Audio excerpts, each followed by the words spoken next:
날마다 말씀과 동행하는 동행 묵상 시간입니다. 오늘은 25년 2월 21일 금요일입니다. 누가복음 5장 27절에서 39절 말씀입니다. 오늘 말씀의 제목은 세관에 앉아있는 세리 마태의 썩은 표정을 보다입니다. 수요일 본문 이후로 예수님께서 선포하시는 복음에 대한 저항이 일어나기 시작합니다.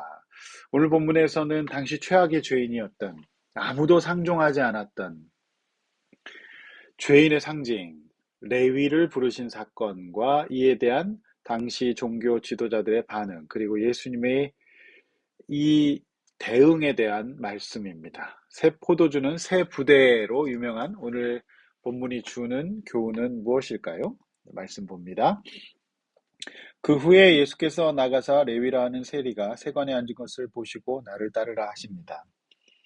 세리는 문둥병자 못지않은 최악의 상대하지 말아야 될 인간으로 취급받았던 사람이었습니다. 로마가 지배하고 있었던 당시 로마는 효율적인 세금 징수를 위해서 현지인들을 고용하여서 세금 거두는 일에 세리로 썼는데 이들은 자신들에게 일종의 성과급 개념을 도입한 로마 정부에서 많이 거두면 많이 받아갈 수 있었다고 합니다. 그래서 이들은 악착같이 더 많은 세금을 자국민인 이스라엘 백성에게 거뒀고 정한 것 이상의 누진세를 적용하여서 자신의 부를 축적했습니다.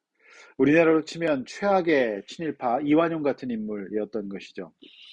그래서 죄인들을 일컫는 대명사가 세리와 죄인들이 된 것입니다. 그런데 예수님은 그 세리, 레위, 훗날 예수님의 제자가 되고 나서 마태라는 이름을 얻게 되고 그가 마태복음의 저자가 됩니다. 그래서 우리가 알고 있는 그 유명한 제자 마태가 되는 것이죠. 그런데 잘 보십시오. 세리가 세관에 앉아 있다. 근데 예수께서 그를 보셨다라고 하는 거 저는 주목이 됩니다. 어, 예수님께서 그를 보셨습니다. 어떤 표정을 보셨을까요? 예수님께서 레위의 그 어떤 걸 보셨는가라고 하는 겁니다. 그 말은 하지 않았지만 그의 비언어적인 모습 속에서는 많은 메시지가 있었을 겁니다. 놀랍게도 28절에는 그가 예수님의 부르심을 입자 모든 것을 버리고 일어났다, 따랐다 이렇게 기록하고 있습니다. 그 직을 버린 것으로 보입니다. 어제 이제 여러분 계속해서 말씀 묵상하셨지만은 이제 수요일 본문 같은 경우에는 어부 출신 제자들이 훗날 예수님께서 십자가에 죽으시자 다시 어부로 복귀하죠. 그러니까 이제 그 배들이 완전히 버렸다기보다는 그 배는 이제 킵되어 있었다. 어디에 이제 정박되어 있었다는 생각을 할 수가 있다라는 건데요.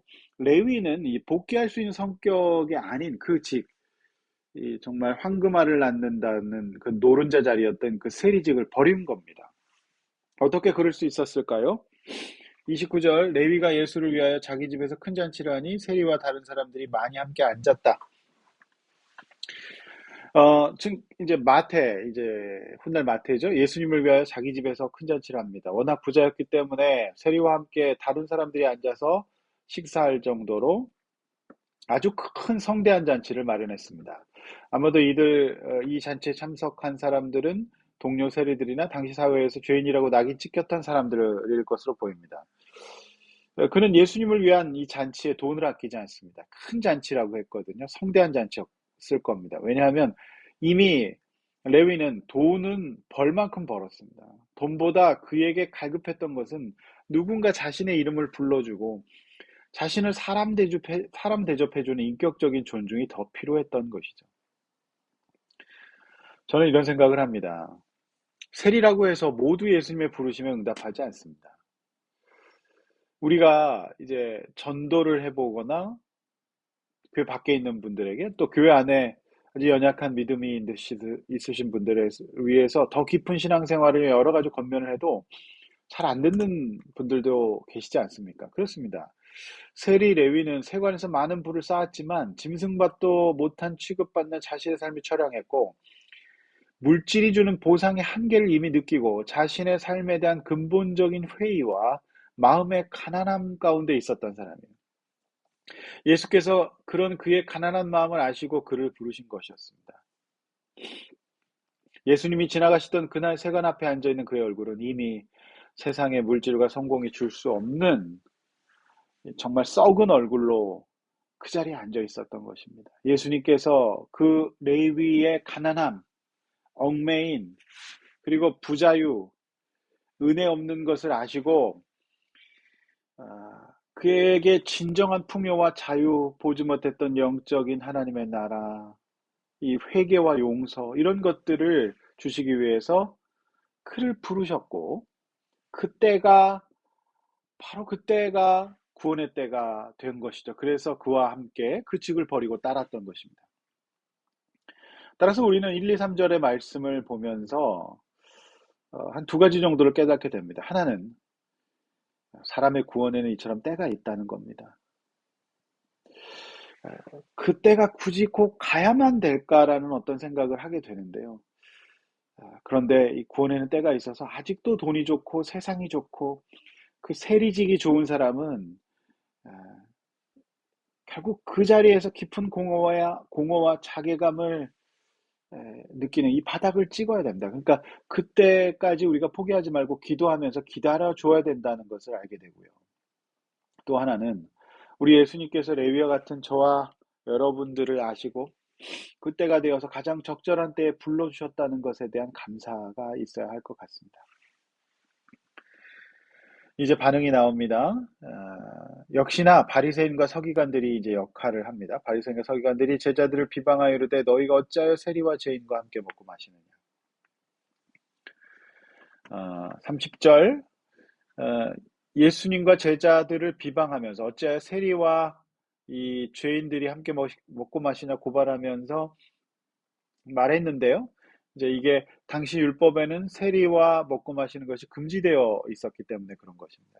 30일째 예수께서 대답하되 건강한 자에게 의사가 쓸데 없고 병든 자에게 쓸데 있고 의인을 부르러 온 것이 아니라 죄인을 회개시키러 왔노라. 그렇습니다. 예수님께서 이 땅에 오신 이유가 바로 그것이었기 때문에 용서와 회개의 길이 되실 예수께서 그들과 함께 하신 것은 당연합니다. 마치 의사가 환자와 함께 있는 것과 마찬가지입니다.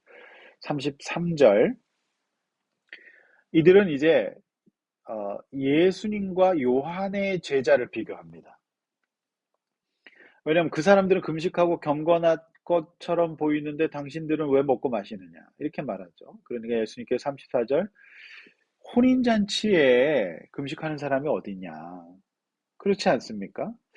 금식이 나쁜 게 아니라 금식은 해야 될 때 해야 되는 거다 이렇게 말씀하시는 겁니다. 굉장히 지혜로운 대답이죠. 어, 여러분 서기관과 바리새인들은 죄인이 아닙니까?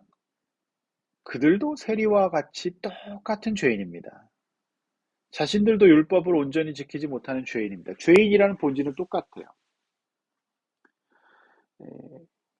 그러나 레위보다 더 큰 죄가 있습니다. 그것은 자신들은 옳고 죄인이 아니라는 교만. 그것이 당시 최악의 죄인으로 취급받았던 레위보다 그것이 더 큰 죄라는 것을 오늘 본문의 말씀을 통하여서 이 누가는 드러내고 있는 겁니다. 그들은 전혀 주제 파악이 안 됩니다. 이게 정말 더 큰 죄입니다. 적어도 세리, 레위는 주제 파악이 됐어요. 죄인이란 거 인정됐고요. 그리고 죄 가운데 있다가 공허함을 맛봤어요. 가난함을, 마음의 가난함, 이 물질이 줄 수 없는 한계를 경험한 거죠. 그러니까 당연히 예수께서 부르시니까 죄를 인정하고 그 직을 버리고 나오는 거죠. 뭐가 더 큰 죄냐는 겁니다. 나는 죄가 없다. 나는 옳다. 그리고 저 사람들보다 나는 훨씬 더 탁월하고 훌륭한 사람이고 함께 할 수 없다. 막 이런 것들. 이게 진짜 더 큰 죄라고 하는 겁니다. 여러분, 그래서 오늘 하루 정말 교만하지 맙시다. 이제 그 교만을 전제로 판단과 비교, 줄 세우기, 따지는 거 그만하고 오늘 본문을 묵상하는 오늘 우리 하루의 컨셉은 겸손이어야 합니다. 특별히 비교하는 거 하지 맙시다. 그래서 제가 좋아하는 옛날 노래, 그 최성원이라는 들국화의 멤버가 부른 노래가 있어요. 비교는 바보들의 놀이라고. 36절 예수님의 일침이 이어지죠. 또 비유하여 이르시되 새 옷에서 한 조각을 찢어 낡은 옷에 붙이는 자가 없다. 그러면 새 옷이 찢어지고요.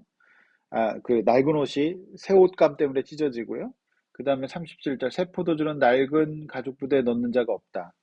굉장히 유명한 말씀이죠. 포도주는 발효되면서 팽창합니다. 그런데 새 부대는 함께 그 팽창을 받아주죠. 그러니까 터지지 않습니다. 그러나 이미 탄성을 잃어버린 낡은 부대에 새 포도주를 넣으면 그 탄성을 받아내지 못해요. 그래서 터져버립니다.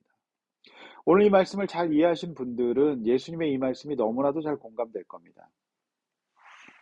예수님이 이 땅에 오시면서 구약의 율법과 제도는 낡은 포도주 부대라고 하는 겁니다. 낡은 옷이라는 겁니다. 그런데 이 낡은 포도주 부대의 가치관과 판단으로 서기관 바리새인들이 예수님이 여시는 새로운 시대, 새로운 은혜의 시대를 받아내지 못하는 증상인 겁니다.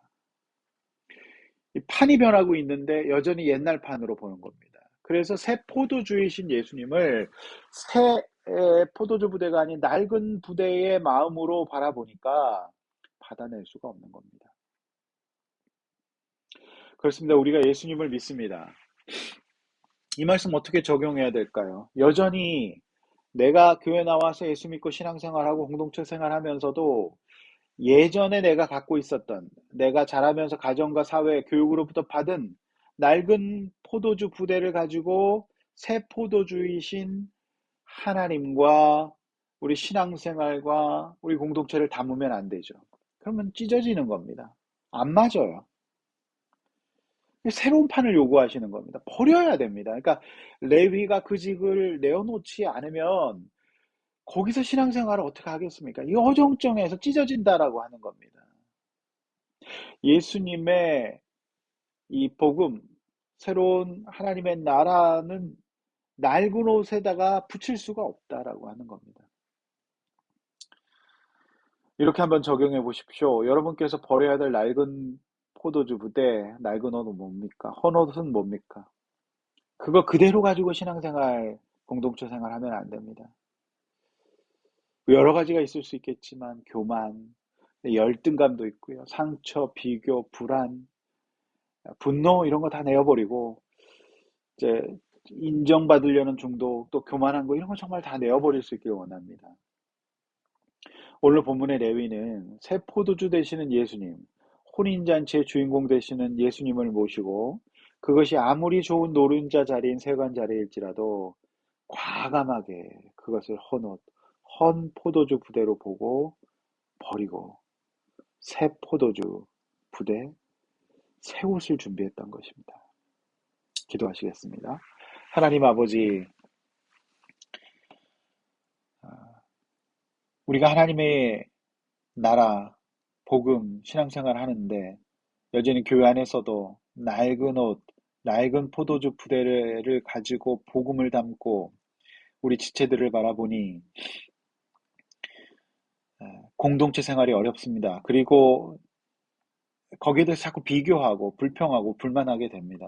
아버지 하나님, 우리가 복음의 새로운 옷을 입고 새로운 부대를 가지고 우리가 그렇게 사람들 대하고 말하고 행동할 수 있도록 도와주십시오. 낡은 것들이 작동하면 터집니다. 찢어집니다. 그런 인생 살지 않게 하여 주시옵소서. 이제 주말입니다. 아버지 하나님, 참으로 새로운 가치관으로, 새로운 믿음으로 교만 버리고 비교하지 않고 하나님 앞에 참된 구원받은 백성으로 살아갈 수 있도록 도와주시고, 이제 주말 보내고 이제 다가오는 주일 기도로 예비하고 거룩한 주일, 행복한 주일, 은혜로운 주일 맞이할 수 있도록 인도하여 주시옵소서. 예수님의 이름으로 기도하옵나이다. 아멘.